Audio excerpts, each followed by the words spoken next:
Buenos días a todos, a todas y a todos. Mi nombre es Daniela Yepes García. Yo soy abogada colombiana de la Universidad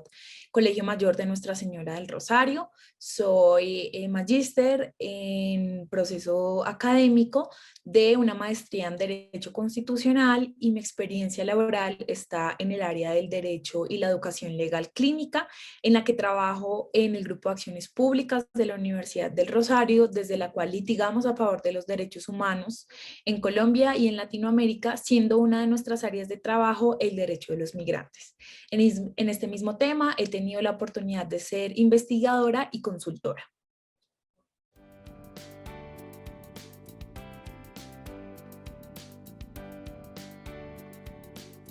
Los migrantes y los refugiados son una categoría subjetiva dentro del derecho internacional de los derechos humanos y en general de los derechos humanos, que hace referencia a aquellas personas que están en una situación de movilidad humana internacional. Esta movilidad humana implica que los migrantes y los refugiados han debido traspasar fronteras nacionales de un estado hacia otro, y lo que diferencia a un migrante y un refugiado es la razón por la cual realiza esta migración. Cuando hablamos de migrantes, nos podemos estar refiriendo a una categoría general, toda persona que cruza una frontera nacional, o podemos estarnos refiriendo a algunas subcategorías que se encuentran dentro de ese grupo grande, lo que son los migrantes. Primer grupo, tenemos a los refugiados. Los refugiados son las personas que hacen este proceso de migración motivados por una serie de circunstancias que le han logrado o han llevado a que el derecho internacional entienda que su movilidad no es voluntaria, sino que se explica por unas razones casi que uno podría marcar como de fuerza mayor, debido a unas situaciones de persecución, de amenazas, de un riesgo latente contra su vida. Las razones de por qué una persona eso no es refugiada van a depender del marco normativo desde el cual se revise, pero lo que las diferencia ciertamente del perfil del migrante económico es que la motivación que tienen es casi que una coacción, una fuerza mayor que los motiva o los impulsa a abandonar su país o el país en el que se encontraba. Los migrantes económicos, en el sentido contrario, son las personas que eligen hacer este traslado, este desplazamiento, pero por una cuestión económica, a fin de obtener oportunidades laborales y de mejorar sus condiciones de vida. Por supuesto que este es un tema que está, digamos, en una discusión, aunque son categorías muy aceptadas en el derecho internacional. Hay un movimiento muy fuerte en el que se cuestiona, bueno, ¿qué tan libre es cuando una persona tiene que dejar su país por razones económicas? Eso claramente va a depender de la situación personal de esa persona y también de la situación particular del país.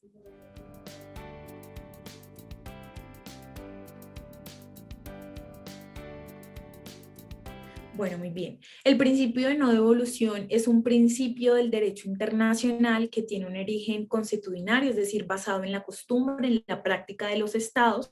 y es un principio que se aplica de manera especial en el derecho internacional de las personas refugiadas. Entonces, a partir de ese marco que era tan general del migrante, la persona que cruza una frontera, nos vamos a ir a los refugiados, las personas que lo hacen obligadas por una circunstancia particular. Y en este punto debemos mencionar que al reconocer el sistema de derecho internacional que estas personas han debido han debido retirarse de su país porque su Estado no tiene la capacidad para defender, asegurar y garantizar sus derechos a la seguridad y a la integridad. Los estados receptores, que son aquellos a donde el refugiado llega, han a nivel internacional, digamos, consolidado una postura según la cual es una de las garantías que tiene este refugiado el no ser obligado a retornar a su país. ¿Dónde está consagrado? Como decía, bueno, tiene un origen consuetudinario, un origen de costumbre, pero en particular si uno quiere buscar en qué cuerpos normativos está, tiene entonces que referirse al derecho internacional de los refugiados, dentro de los cuales se encuentra la Convención de 1951 sobre los refugiados, el Protocolo de 1967 y en América Latina en particular tenemos también la Declaración de Cartagena de 1984, a partir de la cual se amplían las razones por las cuales una persona puede ser considerada no refugiada. Entonces, en el protocolo y en la convención tenemos que las razones se deben a una cuestión de persecución en razón de la raza, la identidad política, las opiniones, y lo que hace la Convención de Cartagena, es decir, además de estas definiciones, le va a aplicar también a las personas que decidan huir por unas situaciones relacionadas con el orden público, con la perturbación generalizada, bueno, le agrega una serie de causales y en ambas órdenes de instrumentos en este derecho internacional de los refugiados se considera el derecho o el principio de no devolución casi que como un derecho adquirido y natural prácticamente de la figura del refugio.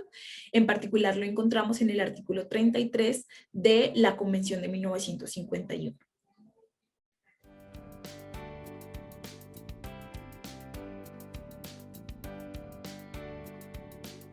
Como lo mencionaba, casi que el principio de no devolución es muy natural a la figura del refugiado y para entender este tema hay que remontarnos a cuál es el origen de la figura del refugiado. El refugio nace a nivel internacional, ustedes lo miran nada más en la fecha en la que sucede la Convención de 1951, en el periodo posguerra de la Segunda Guerra Mundial, respondiendo a una realidad material y es este tipo de conflictos en los que hay un elemento muy lamentable de crímenes de lesa humanidad relacionadas con genocidio, obliga al movimiento y al desplazamiento de grupos enteros de personas que están siendo perseguidas en sus países de origen en razón a una característica particular, a su etnia, a su raza, a su posición política, a su religión, etcétera. Y como estas personas huyen y en ese momento estaba sucediendo de una manera tan masiva, o sea, como humanidad nos sentamos frente a la situación o a la realidad de que había sucedido este genocidio o este holocausto en contra de las personas judías, pues digamos, además de cuestionarnos por qué sucede esto, también es, bueno, todas estas personas huyeron claramente con una razón justa, ¿qué vamos a hacer? Y es entonces un cuestionamiento del elemento de la soberanía de las fronteras como uno de los elementos esenciales del Estado. Entonces tenemos una postura en la que yo como Estado soy capaz y tengo la autoridad de controlar mis fronteras. En ese sentido, solamente entra a mi país quien quiera y yo tengo unas reglas muy claras sobre en qué condiciones usted puede entrar a mi país. Estas reglas, por supuesto que en esa época no eran tan complejas como lo son ahora. Pero, ¿qué sucede cuando me enfrento a una circunstancia en la que estas personas están huyendo de sus países, pero claramente porque no tienen ninguna opción? ¿Cómo les puedo yo a ellos seguir exigiendo el cumplimiento de estas reglas? Entonces, ese es el nacimiento de la figura del refugio y fíjense que reconociendo que estas personas están huyendo, que sus estados o sus estados de origen o nacionales no son capaces de garantizarles sus derechos como mínimo a la seguridad, que es casi que la función principal, digamos, de la concepción del Estado después de las revoluciones liberales, los tengo que recibir, ¿no? Porque están en una situación muy particular y casi que como comunidad internacional decimos, bueno, los vamos a recibir porque su Estado está en una situación de incapacidad, pero por eso mismo, como están en una situación de riesgo, coincidimos todos en que no vamos a hacerlo regresar. Y este es casi que el núcleo central del principio de no devolución y es no devolver al refugiado a el estado de origen en el que se encuentra. ¿Cuál es el alcance entonces del derecho? Para poder explicar este tema hay que señalar que el principio de no devolución que la figura del refugio es una figura que es declarativa y no constitutiva. ¿A qué me refiero con eso? Cuando una persona se encuentra en las condiciones descritas, ya sea en la Convención y el Protocolo o en la Declaración de Cartagena, esa persona ya es un refugiado, incluso si ningún Estado le ha reconocido como tal. En ese sentido, independientemente de que la persona tenga o no el reconocimiento por parte de algún Estado, de un estatus como refugiado, de una condición como refugiado, esta persona ya lo es y por tanto el principio de no devolución aplica incluso desde antes de que la persona llegue. En la práctica, este principio debería aplicar desde que la persona huye de su país, porque fíjate que ahí es donde suceden las condiciones que lo hacen ser un refugiado, ¿no? Está huyendo, pero en la práctica, digamos que entra un poco ya las particularidades de cada estado y es desde qué momento se reconoce. Como regla general o el mínimo está sentado en que el principio de no devolución se reconoce desde que la persona está digamos, en el estatus de solicitante de la condición de refugio. Aunque ya es refugiado, según el entendimiento de que es una figura constitutiva y no declarativa, se lo entro a aplicar desde el momento en el que veo o evidencio como Estado que esta persona está buscando ser reconocida como refugiada.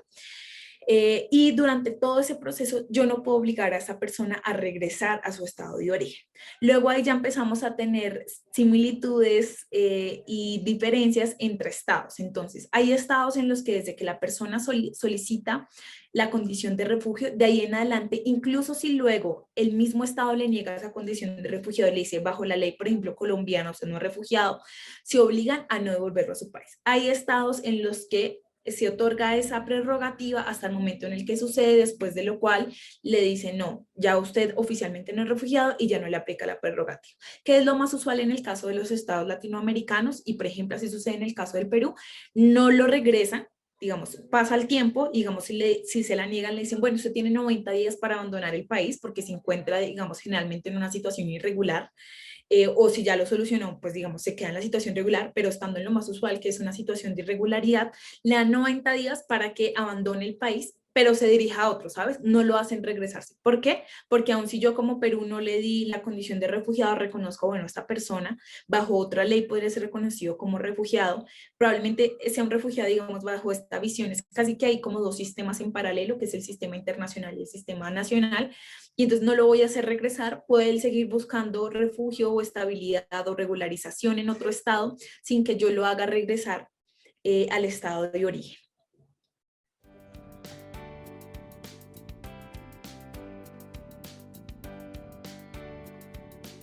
Es importante señalar que ante la llegada de un refugiado al Estado que lo recibe, le surgen una serie de obligaciones que tienen origen en este ordenamiento internacional y en virtud de esas obligaciones, el Estado está obligado, en primer lugar, pues a garantizar esta serie de principios, el principio de no devolución, el principio de reunificación familiar, el principio de dignidad humana. Estos principios corresponden, por un lado, con la esfera de principios universales que todos gozamos en tanto personas, que se derivan de la lógica de los derechos humanos, pero también hay unos principios que son especialmente aplicables a la situación de los migrantes y de los refugiados, que los estados de recepción están obligados a garantizar. Después de eso, digamos, de esas obligaciones, surgen entonces diversas obligaciones ya un poco más concretas, no tanto desde el principio, sino desde obligaciones. La primera, por supuesto, es no regresarlas a su estado nacional. La segunda es garantizarles, ¿no? Como es un consenso en el que decimos si el estado nacional o el estado de origen no le puede garantizar sus derechos como comunidad internacional se lo vamos a garantizar. En esa garantía se supone que los refugiados deben recibir y gozar del mismo estándar de derecho que los nacionales del país que lo recibe. Entonces, ¿cómo garantizarle a estas personas refugiadas y solicitantes de refugio, que este aspecto es muy importante, el mismo estándar de disfrute de garantía de derechos que le otorgo a mis nacionales? Entonces, garantizarle el acceso a salud, garantizarle el acceso al trabajo, a la educación, etcétera. Yo creo que es ahí un poco donde fallan a veces los estados en general en todo el mundo. Esto no es solamente una cuestión de América Latina, pero fíjate que creo que el principio de no devolución sí es tal vez uno de los más respetados. Digamos, el momento de mayor inflexión es cuando antes de que empiecen la solicitud de refugio, porque no la han empezado a solicitar y hay que tener un entendimiento grande de la figura del refugio para no devolverla, que muchas veces las autoridades administrativas no tienen. Y también después de que se lo niego, bueno, ¿qué vamos a hacer en este caso? ¿Le vamos a permitir el respeto de ese principio de no devolución o como ya yo encontré como Estado que no es refugiado, lo voy a regresar?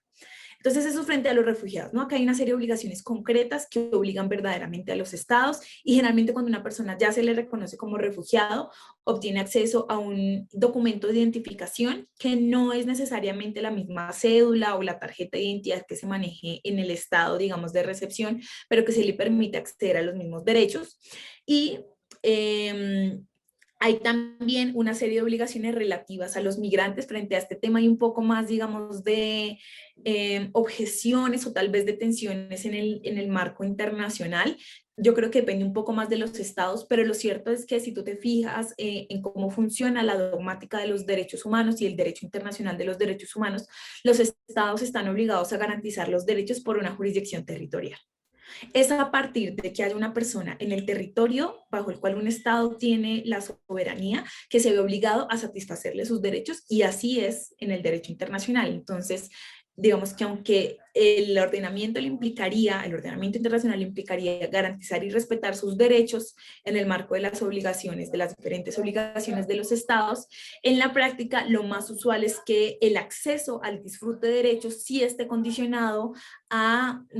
la nacionalidad, pero también a la condición de regular. Cuando el migrante es irregular, qué difícil es lograr que los estados garanticen y respeten verdaderamente los derechos de los migrantes.